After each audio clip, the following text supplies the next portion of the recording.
अस्सलामुअलैकुम। उम्मीद है आप सब खैरियत से होंगे। आज की इस वीडियो में हम अपने एमकेट के बायोलॉजी पोर्शन को डिस्कस करेंगे। इसके अलावा इंग्लिश और लॉजिकल रीजनिंग के पार्ट को भी देखेंगे। फर्स्ट क्वेश्चन हमारे पास है, reflex action has no involvement of कि रिफ्लेक्स एक्शन में हमारे पास कौन सा जो इनमें से है उसकी इन्वॉल्वमेंट नहीं होती।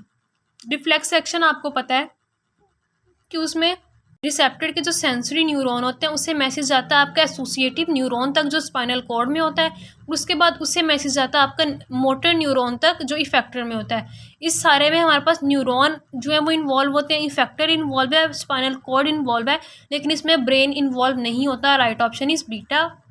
नेक्स्ट क्वेश्चन हमारे पास है, glucose is converted into glucose 6 phosphate by the involvement of glycolysis. का फर्स्ट स्टेप है ग्लूकोज 6 फॉस्फेट में जब कन्वर्ट होगा तो कौन सा एंजाइम यूज होगा? हमारे पास हेक्सोकाइनेज यूज होता है। Right option is alpha. Next question हमारे पास है, इनर फोल्डिंग ऑफ माइटोकॉन्ड्रिया को हम लोग क्या कहते हैं? माइटोकॉन्ड्रियल फ्लूइड को हम लोग मैट्रिक्स कहते हैं और जो उसकी फोल्डिंग्स है उन्हें हम लोग क्रिस्टी कहते हैं। Right option is beta. Next question हमारे पास है, this cell wall of bacteria is also known as. Cell wall of bacteria आपको पता है पेप्टिडोग्लाइकन से बनी होती है जिसे हम लोग म्यूरिन भी कहते हैं। जो सेल वॉल ऑफ बैक्टीरिया को हम लोग सेक्यूलस भी कहते हैं। सिंपल बुक लाइन है। Right option is beta.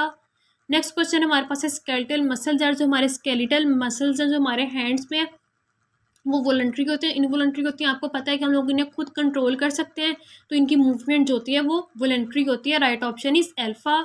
Next question हमारे पास है, lysozyme is secreted by. Lysozyme कौन सिक्रीट करता है? वायरस के हेड से होता है, टेल से होता है, प्रोटीनी कोट से होता है, सेल वॉल से होता है। या आपकी बुक लाइन है, जब पेनिट्रेशन हो रही होती है तो जो वायरल टेल होती है वो एक इंजाइम लाइसोजाइम रिलीज करती है ताकि बैक्टीरियल सेल वॉल के पोर्शन को डिसॉल्व किया जा सके। Right option is beta. Next question हमारे पास है, involuntary actions are controlled by. Involuntary action जो एक्शंस हमारे कंट्रोल में नहीं है वो हमारा कौन सा नर्वस सिस्टम जो वो कंट्रोल करता है? ये दोनों पेरिफेरल नर्वस सिस्टम की टाइप्स इनमें जो आपका ऑटोनॉमिक नर्वस सिस्टम होता है वो इनवॉलंटरी एक्शंस को कंट्रोल करता है। Right option is beta. Next question है हमारे पास है, लाइसोसोम्स आर सिक्रीटेड बाय। कि लाइसोसोम जो होते हैं वो हमारे पास कहाँ से बनते हैं? आपकी बुक लाइन है कि गोल्जी बॉडी से जो वेसिकल निकलते हैं हम लोग उन्हें प्राइमरी लाइसोसोम कहते हैं। Right option is Charlie. Next question हमारे पास है, इलेक्ट्रॉन माइक्रोस्कोप प्रोड्यूस। की इलेक्ट्रॉन माइक्रोस्कोप हमारे पास कौन सा इमेज बनाता है? इलेक्ट्रॉन माइक्रोस्कोप हमें किसी भी चीज़ का 3D इमेज देता है। Right option is beta. Next question हमारे पास है, dash carry information toward the Soma of neuron.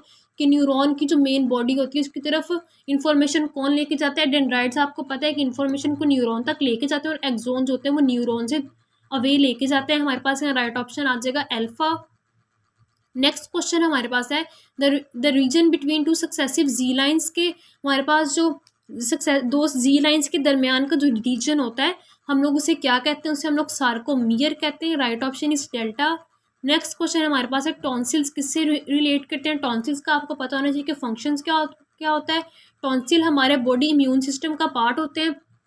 क्या आपको पता है कि हमारे थ्रोट यानी हमारे गले में जम जो हमारे माउथ से या नोज से जो जम्स हमारे अंदर एंटर होते हैं उन्हें रोक लेते हैं। इनके अंदर वाइट ब्लड सेल्स होते हैं जो जम्स को किल कर देते हैं, यानी ये हमारे लिम्फेटिक सिस्टम का पार्ट है। Right option is alpha. Next question हमारे पास है, पीएच ऑफ स्लाइवडी अमाइलेज। के स्लाइवडी अमाइलेज की पीएच हमारे पास क्या होती है? आपका बुक के टेबल में वैल्यू दी हुई है। Right option is alpha. Next question हमारे पास है, which one is the dollar of the cell. के सेल का डॉलर क्या होता है? डॉलर आपको पता है किसे कहते हैं? करेंसी को। तो हमने बुक में पढ़ा हुआ है कि ATP is the currency of cell, तो हम लोग सेल का डॉलर किसे कह सकते हैं? एटीपी को। Right option is alpha. Next question हमारे पास है, if the pH of the body declines the amount of oxygen bound to haemoglobin. Haemoglobin की ऑक्सीजन के लिए एफिनिटी के जो फैक्टर्स है चैप्टर नंबर 13 में डिस्कस किए हुए हैं उसमें से एमसीक्यू, जब आपकी ब्लड पीएच डिक्रीज होती है तो हीमोग्लोबिन की ऑक्सीजन के लिए एफिनिटी भी कम हो जाती है। Right option is alpha. Next question हमारे पास है, स्लो रेट पेरिस्टाल्सिस का। के स्लो रेट पेरिस्टाल्सिस से हमारे पास क्या होता है? आपकी बुक में मेंशन है कि जब उसकी मूवमेंट जो है वो डिस्टर्ब हो जाती है या रिवर्स हो जाती है तो हमारे पास क्या होता है? वोमिटिंग होती है। Right option is alpha. Next question हमारे पास है, keratinised epithelium is found in. Keratinised epithelium कहाँ पे होता है?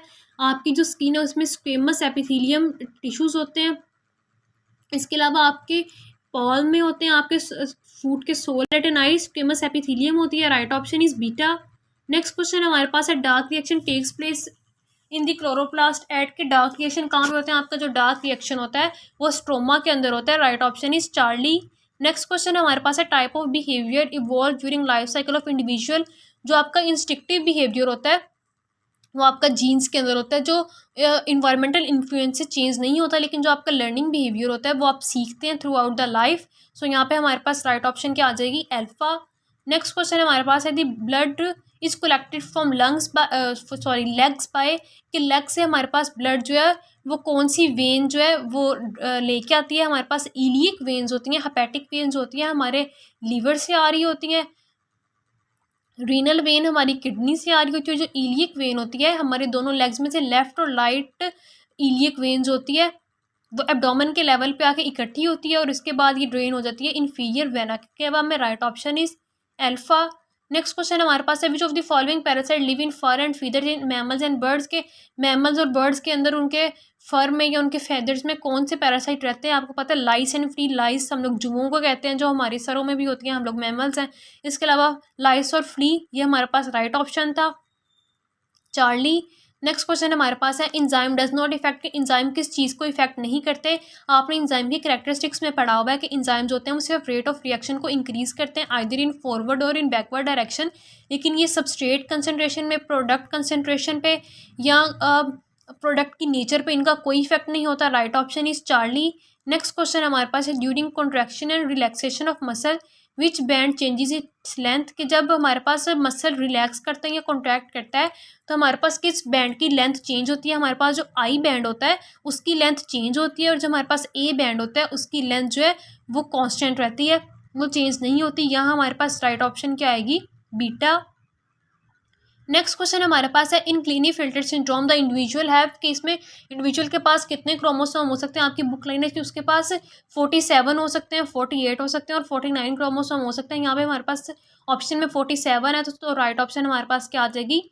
अल्फा। उसके बाद हमारे पास है what is the name given to the viruses which do not lead to destruction of host cell, कि वो वायरसेस जो होस्ट सेल को तबाह नहीं करते उनको हम लोग क्या कहते हैं? साइटोकिलर्स भी सेल जो होस्ट सेल होते हैं उसको डिस्ट्रॉय कर देते हैं, विरुलेंट भी, वायरल होते हैं, किलर वायरसेस भी। लेकिन जो हमारे पास टेम्परेट वायरसेस हैं ये होस्ट को नुकसान नहीं पहुंचाते, उसकी डेथ का काज नहीं करते, आहिस्ता आहिस्ता नुकसान पहुंचाते हैं, लेकिन इमीडिएटली उसकी डिस्ट्रक्शन नहीं करते। आपकी बुक में भी मेंशन है कि बैक्टीरियोफेज जो है आपके पास वो टेम्परेट वायरसेस है, यानी लेटेंट वायरसेस, जिसे हम लोग लेटेंट वायरस जिसे हम लोग कह सकते हैं। सो हमारे पास राइट ऑप्शन क्या आ जाएगी? डेल्टा। नेक्स्ट क्वेश्चन हमारे पास है अ गैमीट विदाउट सेक्स गैमीट, कि ऐसा गैमीट जिसके अंदर सेक्स गैमीट ना हो उसे हम लोग क्या कहते हैं? बुक लाइन है, इसे हम लोग नलोगैमीट कहते हैं। Right option is alpha. Next question हमारे पास है द वर्ड वैका मीन काउ, वैका का मतलब काउ होता है, जो लुइस पास्टर ने यह टर्म यूज़ की थी। तो वैका किस जुबान का आपके पास लफ्ज़ है? ये लैटिन वर्ड है। Right option is alpha. Book line है सिंपल आपकी। नेक्स्ट क्वेश्चन हमारे पास है the cardiac end of stomach is supplied by, कि जो आपके स्टमक का कार्डियक एंड होता है जो हार्ट की तरफ होता है वो उसे कौन सी आर्टरी जो है वो सप्लाई करती है? उसे लेफ्ट गैस्ट्रिक आर्टरी सप्लाई करती है। और जो आपकी राइट गैस्ट्रिक आर्टरी होती है वो लीवर से स्टमक तक आ रही होती है। और जो आपकी राइट गैस्ट्रो एपिपोलिक आर्टरी होती है वो ड्यूडेनम से आ रही होती है। जो आपकी लेफ्ट गैस्ट्रो एपिपोलिक आर्टरी होती है वो इंफीरियर स्प्लेनिक आर्टरी की ब्रांच होती है। तो हमारे पास यहाँ पे राइट ऑप्शन आ जाएगी left gastric artery.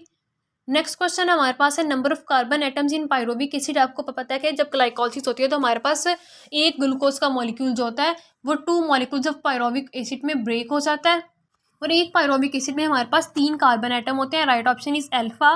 Next question हमारे पास है which of the following lack nervous system, के किस फाइला में आपके पास नर्वस सिस्टम नहीं होता? पोरिफ्रा के अंदर आपके पास नर्वस सिस्टम नहीं होता। Right option is alpha. Next question है lipids are soluble in water, lipids water में सोलुबल क्यों होते हैं? आपकी बुक लाइन है हाइड्रोफोबिक इंट्रैक्शंस की वजह से। Right option is beta. Question हमारे पास है कि अगर आप एक रेडियो एक्टिव अमाइनो एसिड्स को ऐसे सेल के अंदर इंट्रोड्यूस करवाओ जो प्रोटीन सिंथेसिस और सिक्रीशन के में इन्वॉल्व है तो उसमें जो अमाइनो एसिड्स है उसका पाथवे क्या होगा? अब ऐसा सेल जिसमें प्रोटीन सिंथेसिस हो रही है उसमें हम लोग यही ट्रैक करना चाह रहे हैं कि प्रोटीन सिंथेसिस का जो पाथवे है वो क्या है, प्रोटीन किन किन ऑर्गेनेलिज से जब प्रोटीन सिंथेसिस होती है तो इनमें कौन कौन से ऑर्गेनेलिज किस सीक्वेंस में इन्वॉल्व होती हैं। ये एक टेंटेटिव क्वेश्चन है, क्वेश्चन इस तरह का था, ये इससे थोड़ा सा मिलता जुलता क्वेश्चन था कल के पेपर में। Student is not sure about this. तो आप इसको एक दफ़ा देख लें कि अगर प्रोटीन सिंथेसिस के बारे में हमने देखना है तो अमाइनो एसिड पहले रफ एंडोप्लाज्मिक रेटिकुलम में जाएगा, क्योंकि रफ में पहले हमारी प्रोटीन सिंथेसाइज होती है, उसके बाद वो स्मूथ में जाती है, फिर गोल्जी अपरेटस में जाती है, उसके बाद वो प्लाज्मा मेम्ब्रेन की तरफ मूव कर जाती है। तो अमाइनो एसिड का पासवे भी यही होगा। उसके बाद कुछ पॉइंट्स मैं डिस्कस करना चाहूँगी जो कल के टेस्ट में थे कि फंक्शन ऑफ लिपोसोम क्या होता है। उसके अलावा आपके पास कुछ पॉइंट्स थे कि गैमीट्स हैप्लॉइड होते हैं कि डिप्लॉइड होते हैं। फोटोसिंथेसिस में जो हमारे पास इलेक्ट्रॉनिक साइट होता है उसका सोर्स क्या होता है, वो कहाँ से आता है। इसके अलावा जो आपका स्पर्म होता है जब वो सेकेंडरी ओवसाइट को पेनिट्रेट करता है किसकी हेल्प से करता है। इस तरह के रिप्रोडक्टिव सिस्टम वाले चैप्टर में से कुछ एमसीक्यूज और भी थे। ये कुछ क्वेश्चन है बायोलॉजी के जो हम लोग कंपाइल कर सके हैं। उम्मीद है आपको समझ आ गई होगी। इसके अलावा हमारे पास इंग्लिश और लॉजिकल रीजनिंग का जो पार्ट है, इंग्लिश में हमारे पास कोई भी वो कैप का वर्ड नहीं था और अप्रोप्रिएट वर्ड चूज़ करना था। फिर fill in the blanks type जो एमसीक्यूज थे वो थे। थर्ड कंडीशनल का एक दो एमसीक्यूज था, टेंसेस के रिलेटेड था। स्पेलिंग्स आए हुए थे, आपको ब्राउट के स्पेलिंग बताएं, रिकमेंड के स्पेलिंग। इसके अलावा अकोमोडेट के स्पेलिंग्स के 3-4 एमसीक्यूज थे आपके पास। थर्ड कंडीशनल स्टेटमेंट्स थी, टेंसेस के बारे में तो अप्रोप्रिएट वर्ड्स के आपके पास जो थे वो एमसीक्यूज थे। इसके अलावा वो कैप का कोई वर्ड नहीं था। और जो लॉजिकल रीजनिंग का पार्ट था, जिस तरह कि आप देखते थे कि अकेडमिक्स वाले जो एमसीक्यूज देते उस पर मैथमेटिकल इक्वेशंस होती थी, उनको सॉल्व करना था, कैलकुलेशन, इस तरह का कोई एमसीक्यूज नहीं था लॉजिकल में।